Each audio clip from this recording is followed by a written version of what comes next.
menggerakkan hati. Negeri ini memanggilmu kawan, belajar bergerak berbagi untuk negeri. Guru penggerak majukan pendidikan, guru penggerakmu hamba para murid, kreatif rancang pembelajaran, hargai potensi. Selamat siang Bu. Siang hari ini saya menghadiri Bu Kepala Sekolah. Ada beberapa hal yang saya sampaikan berkaitan dengan pendidikan guru penggerak. Jadi pada modul 1.4 kami membahas tentang budaya positif. Di situ ada beberapa ilmu yang telah saya dapatkan dan rencana saya akan mentransfernya kepada teman-teman guru yang ada di sekolah kita, mensosialisasi budaya positif yang akan kita laksanakan di sekolah kita ini. Dan keduanya nanti saya akan melakukan bersama dengan anak-anak membuat keyakinan kelas. Nah, keyakinan kelas ini bersama dengan anak-anak kami akan membuatnya sesuai dengan keyakinan masing-masing, dan sudah kami sepakati bersama nantinya itu akan kami terapkan dan akan kami ikuti sesuai dengan kesepakatan bersama. Nah, untuk itu saya menyampaikan kepada Ibu Kepala Sekolah untuk mengizinkan saya melakukan kegiatan ini untuk mensosialisasikan kepada teman-teman guru dan juga kepada peserta didik kita di sekolah kita ini. Dan besar harapan saya Ibu Kepala Sekolah memberi waktu kepada saya dan juga mendukung kegiatan saya ini. Dan segala sesuatu nanti yang saya butuhkan, nah mungkin Ibu dan teman-teman semuanya bisa mendukung saya. Terima kasih. Silakan dilaksanakan apa yang sudah direncanakan sebelumnya.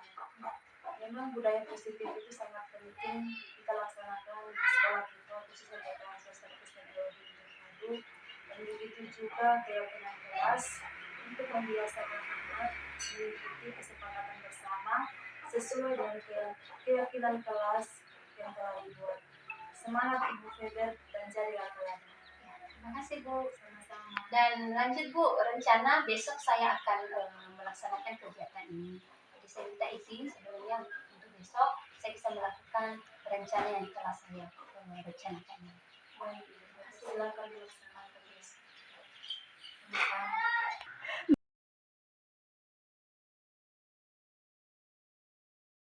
Oke, Ibu-ibu, selamat siang semuanya. Selamat siang Ibu Guru. Terima kasih. Hari ini saya akan memaparkan bagi kita semua tentang budaya positif di modul 1.4 di pendidikan guru penggerak angkatan ke-8 Kota Gunung Sitoli. Saya sendiri Feberia Arefa Astri. Nah, baiklah, konsep disiplin positif dan motivasi. Nah, makna disiplin positif. Menurut Ki Hajar Dewantara menyatakan bahwa untuk mewujudkan murid yang merdeka, murid harus memiliki disiplin yang berasal dari dirinya ataupun berasal dari luar dirinya, yang dinyatakan dalam bukunya yaitu Pemikiran, Konsepsi Keteladanan Sikap Merdeka, cetakan kelima tahun 2013 halaman 470, yang berbunyi mengatakan bahwa di mana ada kemerdekaan, disitulah harus ada disiplin yang kuat. Nah, sungguh pun disiplin itu bersifat self-disiplin, yaitu kita sendiri yang mewajibkan kita untuk sekeras-kerasnya, tetapi itu sama saja. Sebab jikalau kita tidak cakap melakukan self-disiplin, wajiblah penguasaan lain mendisiplinkan diri kita. Dan peraturan demikian itulah harus ada dalam suasana yang merdeka.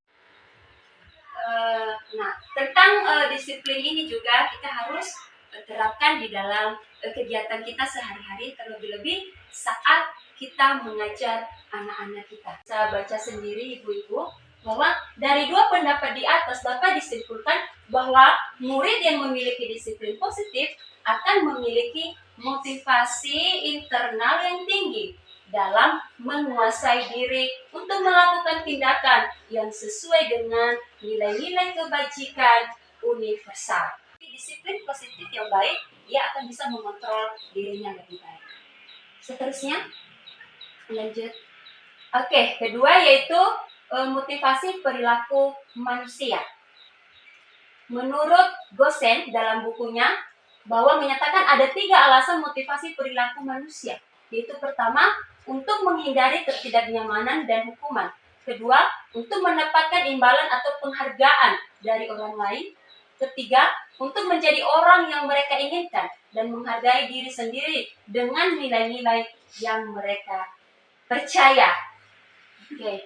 Nah, dari ketiga motivasi perilaku manusia dalam mewujudkan disiplin positif yang harus ditanamkan dalam murid-murid adalah motivasi nomor 3. Karena dengan memiliki motivasi tersebut, mereka telah memiliki motivasi intrinsik yang berdampak sepanjang jangkanya panjang ya. Berarti yang ketiga ini untuk menjadi orang yang mereka inginkan dan menghargai dirinya dengan nilai-nilai universal. Oke, lanjut. Oke, yang kedua adalah keyakinan kelas. Nah, mungkin kita bertanya, yang selama ini kita dengar adalah peraturan kelas, tapi yang ini adalah keyakinan kelas. Mengapa keyakinan kelas? Mengapa tidak peraturan kelas saja? Nah, jawabannya adalah suatu keyakinan akan lebih memotivasi seseorang dalam diri atau memotivasi secara intrinsik. Seseorang lebih bergerak dan bersemangat untuk menjalankan keyakinannya daripada hanya sekedar mengikuti serangkaian peraturan yang mengatur mereka harus berlaku begini atau begitu, yang membuat ketidaknyamanan dan keterpaksaan. Nah, seperti itu keyakinan kelas. Nah, keyakinan kelas ini dibuat oleh guru dan anak-anak. Nah, keyakinan kelas ini berbeda dengan peraturan kelas. Kalau peraturan kelas itu biasanya kita sebagai guru yang membuatnya. Tetapi keyakinan kelas ini adalah apa yang ada di dalam benak anak-anak, kesepakatan bersama yang kita sepakati antara anak dan guru supaya kita dapat menempelnya nanti di dinding kelas kita masing-masing. Dan keyakinan itu harus kita jalankan secara bersama-sama. Nah, yang ketiga, ada 5 kebutuhan dasar manusia. Nah, ibu-ibu, kita bisa melihat bersama ada 5 kebutuhan dasar manusia. Yang pertama adalah kebutuhan untuk bertahan hidup. Kebutuhan untuk bertahan hidup ini kita tahu bahwa supaya kita bisa bertahan hidup, contohnya kita membutuhkan makanan, minuman, kita membutuhkan pakaian, itu semua berlangsung supaya kita dapat hidup, supaya kita lebih bertahan hidup di bumi ini. Seperti itu. Yang kedua adalah penguasaan. Kebutuhan pengakuan atas kemampuan. Nah, ini juga kalau kita ada kelebihan kita sendiri, nah kita mempunyai juga kemampuan dalam hal itu. Nah, kita membutuhkan yang namanya penguasaan, kebutuhan pengakuan terhadap penghargaan. Nah, kita juga membutuhkan penghargaan dari seseorang supaya kita lebih baik lagi. Itu kebutuhan yang dimiliki oleh manusia. Yang ketiga adalah cinta dan kasih sayang, adalah kebutuhan untuk diterima. Nah, sama seperti anak-anak yang kita layani bahwa mereka itu sangat butuh yang namanya kebutuhan akan kasih sayang. Nah, seperti bagaimana kita juga merangkul mereka saat mereka ingin diperhatikan, ingin mereka itu supaya lebih lagi kita perhatikan, mereka itu lebih disayang lagi supaya anak-anak yang kita didik itu lebih nyaman kepada kita. Dan keempat adalah kebebasan, kebutuhan akan pilihan, kebutuhan untuk bebas. Nah, ini kebutuhan juga sangat dibutuhkan oleh manusia. Kebutuhan mengambil satu keputusan, pilihan. Pilihan berdasarkan apa yang ada di dalam benak kita, bukan yang didorong kita kepada orang lain, tetapi kita sendiri. Nah, kebutuhan kita sendiri akan pilihan. Saya mengajar di sini, saya sekolah di sini, itu termasuk adalah kebebasan atau kebutuhan akan pilihan. Yang terakhir adalah kesenangan. Kebutuhan merasa senang. Ini berkaitan tentang jalan-jalan supaya kita bisa happy. Iya itu. Ya. Gimana? Pasti ibu guru pasti senang soal senang jalan-jalan, refreshing, berenang. Nah, itu juga bisa memfreshkan pikiran kita. Nah, keempat, ada 5 posisi kontrol. Gosling berkesimpulan ada 5 posisi kontrol yang diterapkan seseorang guru, orang tua atau pengawasan dalam melakukan kontrol. Kelima posisi kontrol tersebut adalah penghukum, pembuat orang bersalah, teman, monitor atau pemantau, dan manajer. Nah, ini di mana posisi kita ada di sini? Apakah kita sebagai guru, sebagai penghukum? Nah, mungkin tidak ya. Nah, apakah kita sebagai guru pembuat orang bersalah? Gara-gara kamu ini tadi kita salahkan teman kita salahkan anak-anak. Nah, itu termasuk pembuat orang merasa bersalah.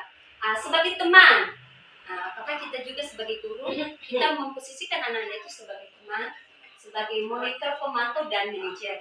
Nah, yang paling penting ini adalah sebagai manajer. Sebagai manajer ini selain dia sebagai teman, dia juga bisa menyelesaikan masalah-masalah yang dihadapi oleh anak didik. Nah, yang terakhir, ibu-ibu yang saya cintai, yaitu segitiga restitusi. Nah, restitusi ini adalah proses menciptakan kondisi bagi murid untuk memperbaiki kesalahan mereka, sehingga mereka bisa kembali pada kelompok mereka dengan karakter yang kuat. Konstitusi bukan untuk menebus kesalahan. Konstitusi adalah sebuah tawaran, bukan paksaan. Konstitusi fokus pada solusi dan dapat mengembalikan murid yang berbuat salah pada kelompoknya. Nah, mungkin kita mengetahui ya, ada banyak anak-anak kita yang kadang membuat salah. Nah, di situ kita sebagai seorang guru, posisi kita adalah kita sebagai guru yang bisa menyelesaikan masalah setiap anak. Nah, ini adalah restitusi tadi. Restitusi itu bagaimana guru menyelesaikan masalah anak. Menyelesaikan masalah bukan membuat anak itu merasa bersalah, tetapi menyelesaikan masalah dengan baik. Nah, di bawah ini ada ciri-ciri restitusi yang membedakannya dengan program disiplin lainnya. Restitusi bukan untuk menebus kesalahan, namun untuk belajar dari kesalahan. Restitusi memperbaiki hubungan. Restitusi adalah tawaran, bukan paksaan. Restitusi menuntun untuk melihat ke dalam diri. Restitusi mencari kebutuhan dasar yang mendasar tindakan. Restitusi diri adalah cara yang paling baik. Restitusi penguatan fokus pada karakter, bukan pada tindakan. Oke, seperti yang saya sampaikan tadi bahwa restitusi itu sangat kita gunakannya, jalan menggunakan sedikit restitusi ini bagaimana supaya kita bisa menyelesaikan masalah anak. Nah, saya tahu hari ini ibu-ibu capek. Terima kasih untuk setiap dukungannya, terima kasih untuk setiap kesempatan yang telah diberikan pada saya saat ini. Nah, mari kita jalankan setiap pemaparan yang sangat singkat bagi saya ini, supaya kita bisa memaparkannya di tengah-tengah setiap pelayanan kita masing-masing. Terima kasih, Tuhan Yesus memberkati. Shalom. Shalom. Terima kasih ya ibu-ibu. Selamat siang Bu Ina. Oke, lanjutan dari pembahasan kita kemarin. Saya melanjutkan tentang budaya positif, yaitu penerapan segitiga restitusi di sekolah.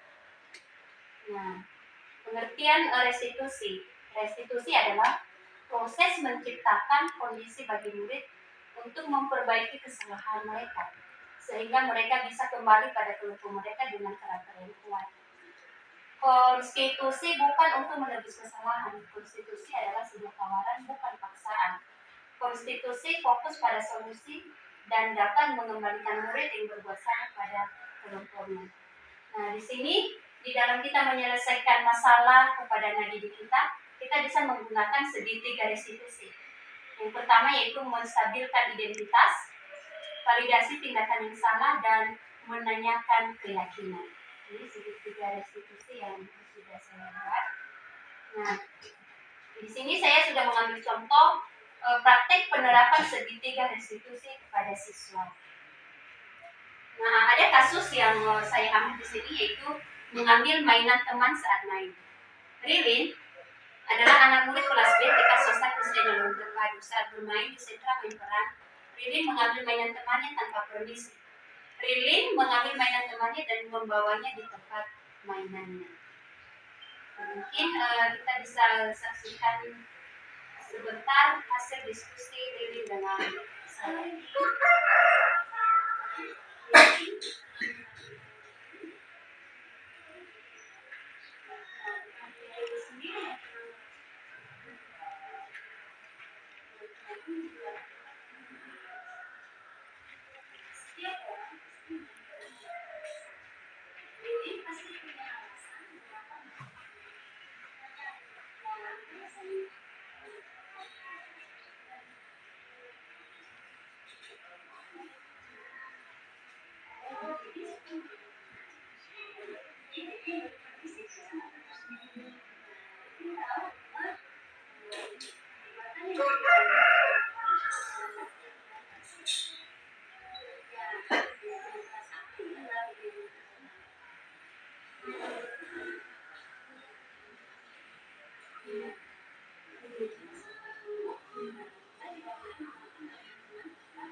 yang kedua yaitu membuang sampah sembarangan.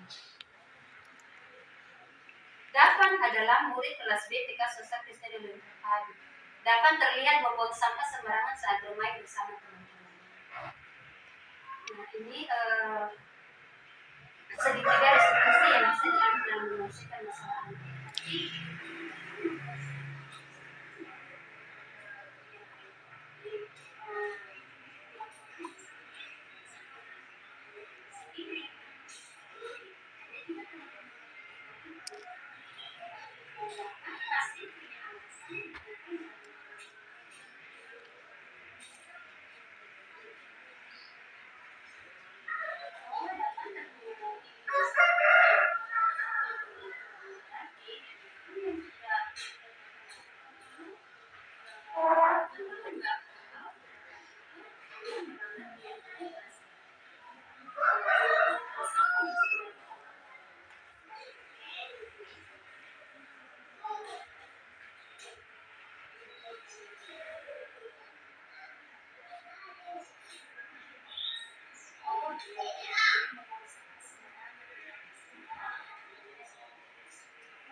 Kesimpulan dari penanganan kasus yang dilakukan guru dengan menggunakan pendekatan segitiga restitusi, diharapkan guru dapat memposisikan dirinya sebagai manajer dengan mengajukan pertanyaan-pertanyaan yang bermakna yang membuat murid menjadi lebih mandiri, percaya diri, dan bertanggung jawab. Nah, terima kasih. Itu saja tambahan dari saya. Nah, saat ini saya minta tanggapan dari teman-teman berkaitan tentang materi yang barusan saya sampaikan. Ini tentang segitiga restitusi di budaya positif dari setiap masalah-masalah yang mungkin kita hadapi bersama anak-anak TK kita di sini. Adakah masalah-masalah yang mungkin kita hadapi dan kita bingung bagaimana cara menyelesaikannya? Nah, segitiga restitusi ini dapat membantu kita menentukan arah yang pas untuk menyelesaikan masalah setiap anak didik kita. Saya beri kesempatan kepada ibu-ibu untuk memberikan tanggapan. Terima kasih.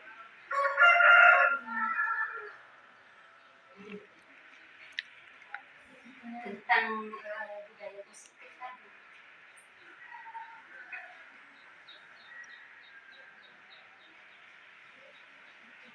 Budaya positif berkaitan tentang penerapan segitiga restitusi penyelesaian masalah.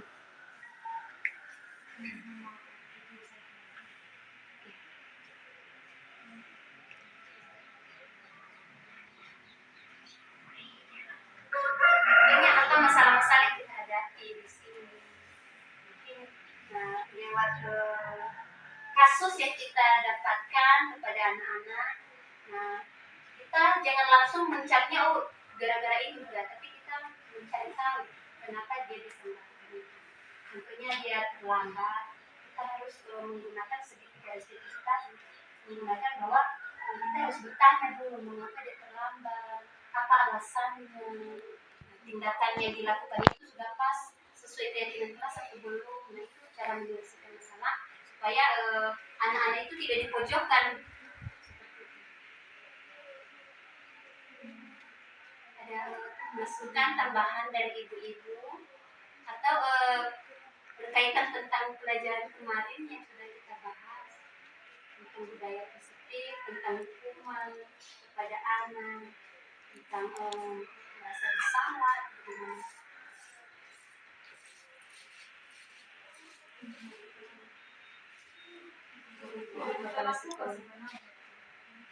Saya kira kalau budaya positif itu sudah bagus. Cara-cara penyelesaian terhadap anak yang bermasalah itu sudah pas. Kita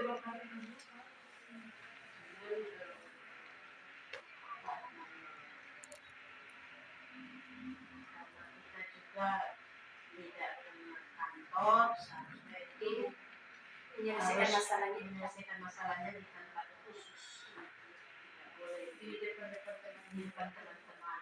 Itu saja. Jadi Kalau cara-caranya itu sudah pas. ya ini juga pergumulan kita ke depan. Semoga kita punya kantor sendiri sehingga saat kita menemukan ada anak kita yang bermasalah kita bisa menyelesaikannya di tempat yang sudah ada. Ya ini pergumulan kita bersama. Semoga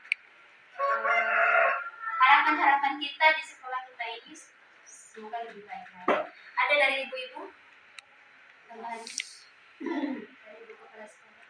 Seperti video kemarin. Unstoppable. Iya, terima kasih untuk semuanya. Terima kasih teman-teman. Semangat terus. 1, 2, 3. Unstoppable. Artinya pantang jangan menyerah, jangan berhenti, jangan pantang menyerah. Berlari seperti pahlawan. Berlari seperti pahlawan. Amin. Terima kasih.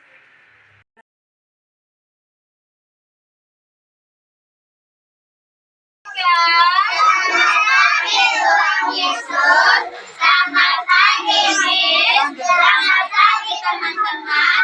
Selamat pagi semuanya. Semangat pagi ini bersama Yesus. Dahsyat, luar biasa. Yesus. Nah, ini siapa yang rasanya senang? Saya. Anda, senang hari ini? Ya, kalau senang berarti perhatikan ibu. Apa juga ya hadap ke dalam. Hari ini ada kegiatan kita sama ibu. Hari ini kita mau membuat keyakinan kelas. Apa? Keyakinan kelas.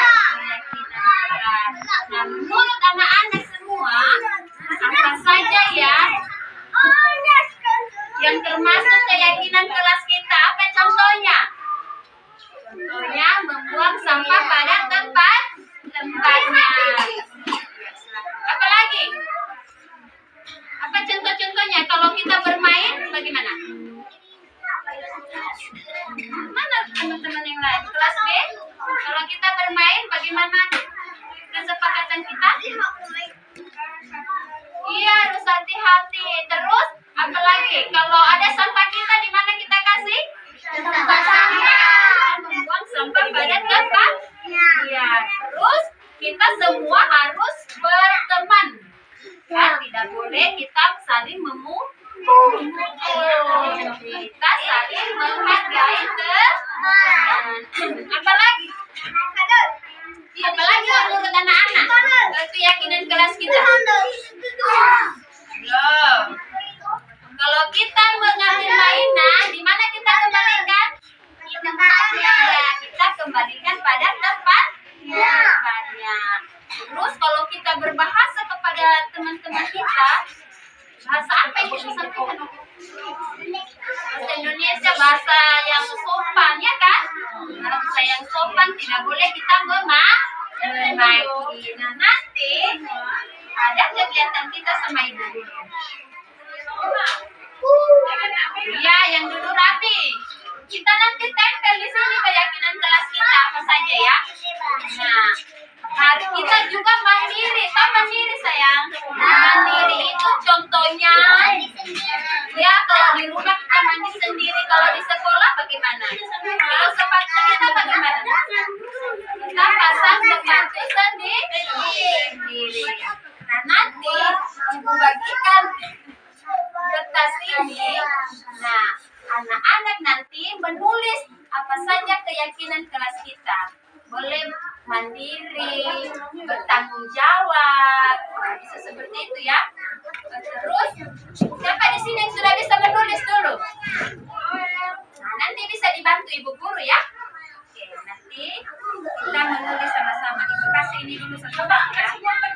Selesai nanti kita tulis, kita tempel sini. Ya, pegang dulu. Kita ya.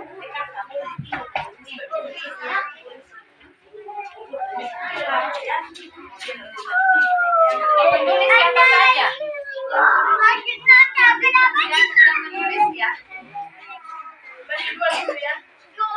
Yang menulis ya. Kanan.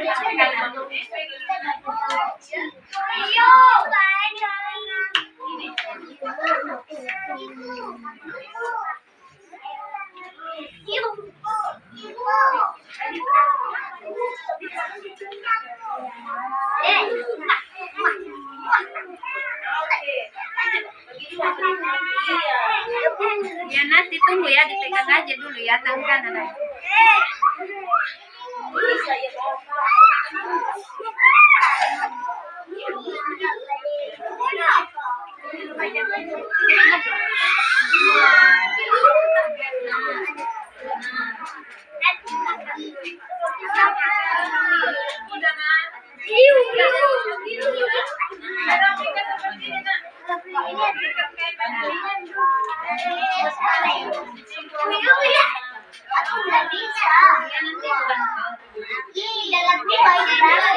Oke, sudah dapat. Sudah dapat. Ini sekarang kita buat dua lagi.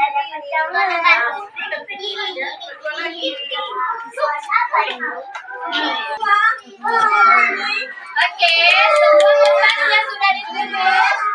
Nah, perhatikan yang sudah ditulis. Ya, yang sudah ditulis. Kita sekarang kita mau menuliskan di atas papan yang sudah disiapkan. Yang sudah ibu lengketkan di atas. Oke, satu-satu. Mulai dari siapa? Dita. Lanjut.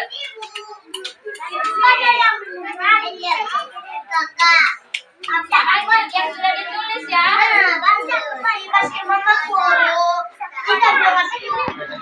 Oke, lanjut. Silakan. Bisa ditempel saja. Dirapikan ya. Sabar. Lanjut ya.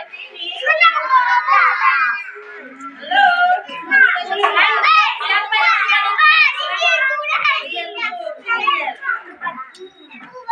Oke, silakan lagi. Bandel. Tempel.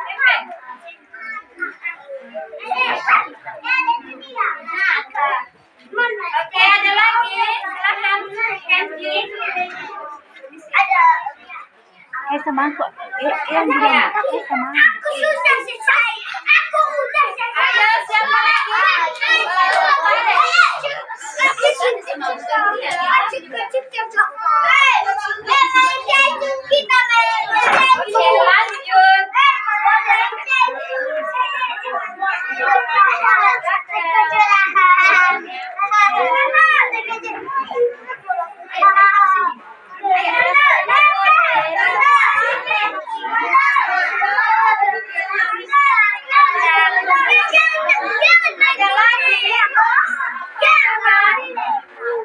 Oke, yang juga gratis siapa? Orang kita baca ya. Kita baca hasilnya ya.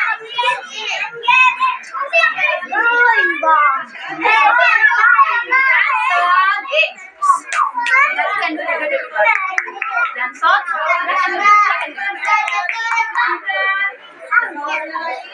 ini kesempatan kelas kita. Si Kenji silakan tepung gula.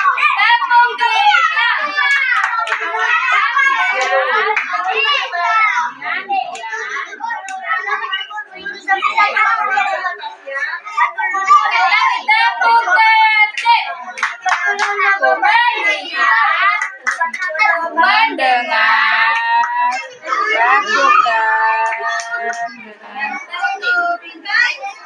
ikutin ibu guru ya, kesepakatan kita di kelas ini. Perhatikan, boy. Disiplin. Semua ya, bersuara. Disiplin.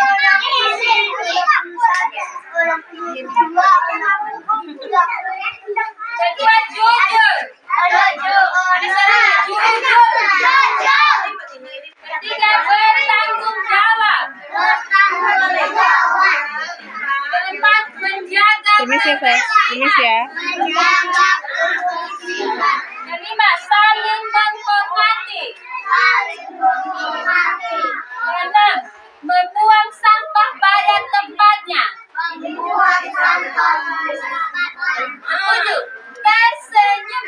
8, sopan. Yang 9, saling menyayangi. 10, menyayangi teman. 11, mandiri. Ya, itu keyakinan jelas individu. Nah, sekarang kita mau menempel pengakuannya di sini. Yang duduk rapi itu yang disuruh ke depan. Ibu, ada video.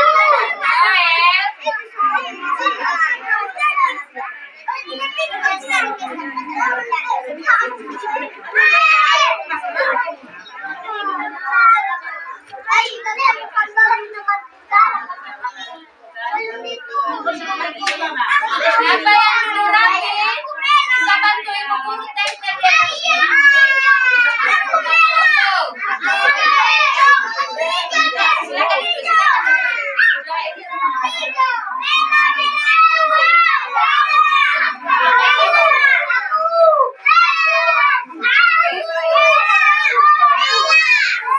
Diam, diam. Yang sudah siap kasih sama ibu ya, minta foto nanti pegang pegang begini ya. Nail di sini. Ada janji.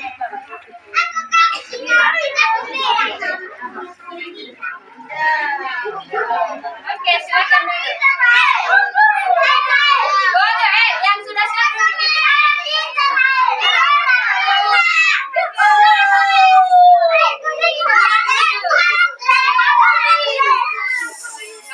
Kalau mau banyak suara tidak ibu kasih loh. Pindah dulu. Ya, tenang. Pindah di sini. Bawa ini.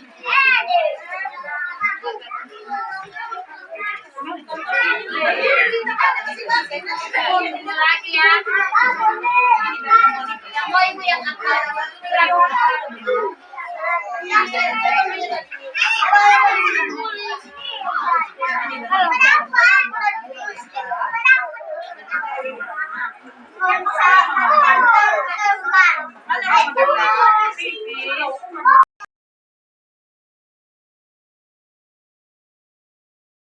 Salam sejahtera bagi kita semua. Saya atas nama Yunita Udeta SPD sebagai Kepala Sekolah di Tengah Swasta Kristen Elohim Terpadu. Saya berterima kasih kepada Ibu Feber Harefa sebagai calon guru penggerak yang telah berbagi ilmu kepada kami semua tentang budaya positif. Materi yang disampaikan merupakan aksi nyata yang telah dilakukan. Semoga materi yang diterima dapat diterapkan di sekolah kita. Tergerak, bergerak, dan menggerakkan. Salam guru penggerak. Halo, perkenalkan nama saya Aniria Baru, SPD. Saya wali kelas A TK Swasta Kristen Elohim Terpadu. Saya akan memberi umpan balik kepada Ibu Feberia Harefa SPD atas pemaparan materi tentang budaya positif. Budaya positif itu sangat penting untuk dilakukan di sekolah atau di kelas masing-masing. Terima kasih kepada Ibu Feber yang sudah berbagi ilmu kepada kami dan semoga budaya positif ini terus kita jalankan di sekolah kita. Salam bahagia. Terima kasih. Saya Gita Telogano. Aku sudah TKB. Hari ini nama sekolah kami TK Swasta Elohim Terpadu. Ibu guru kami sering menjaga kami dari sekolah kami membuat